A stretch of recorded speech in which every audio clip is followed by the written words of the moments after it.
there can be no more throwaway people, that every human being, to my mind, is a miracle, and that we need to honor that and value that. I remember when I was in South Korea, a priest asked me, how can your time, you're a lawyer, be worth no more than the time of that woman over there sweeping the floor? And I said, well, is my prayer worth more than her prayer because I'm a lawyer?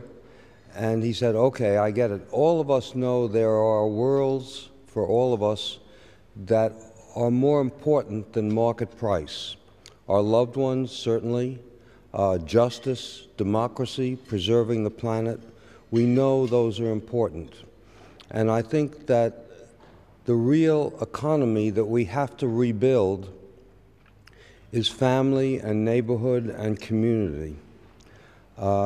When people ask me, what do you mean? I say, well, we can't outsource being a human being.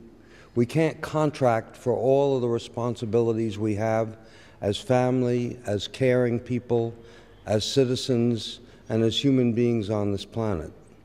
And for me, I come out of the civil rights movement and efforts going back to when I was the speechwriter for Robert Kennedy when he was Attorney General. And so for me, time banking is not just about reweaving community and connectivity. It's also about how do we create a more just world or a less unjust world. And so, yes, it's neighbors helping neighbors. It's people helping each other. You've got to go away, your child needs a babysitter. I can give you a ride to the airport. You're going into hospital, I can walk your dog. All of those are very important. And reweaving community and making it feel safe to ask a person who might otherwise be a neighbor and a stranger is important. So it's important to reweave that sense of trust and community. Everybody in this room at some point had some notion, some dream of what they wanted to do to make the world a little bit different, to make a difference in the world, to make it better. And so I've said, why don't we think of time banking as setting up dream circles where I'll invest in your dream for 3 months if you'll invest in mine. And so we'll each have a labor force to work to create the kinds of dreams that we wanted to leave behind, that we wanted because we want to make a difference. And none of us are impotent, none of us are powerless, but if we're here for each other and there's an agreement that I'll help you if you'll help me downstream, we think we can do something very, very special. I found out something when I was at the London School of Economics about money, which is obvious and not obvious.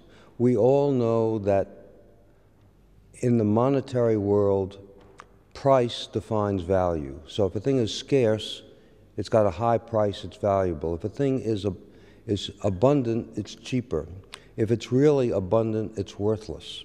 And I suddenly realized that that meant our monetary system devalued what it meant to be a human being.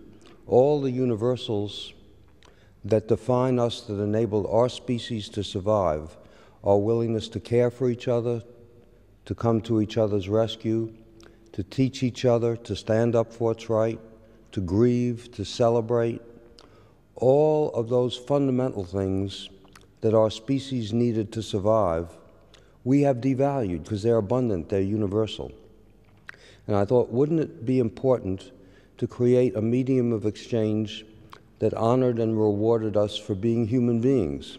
Is that really worthless, or is that really something more important that we don't talk about, that we take for granted?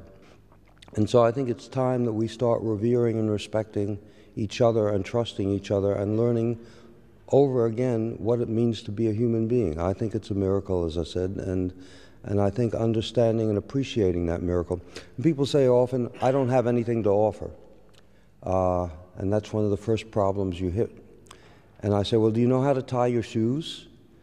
And they say, yeah. I said, well, do you know the alphabet?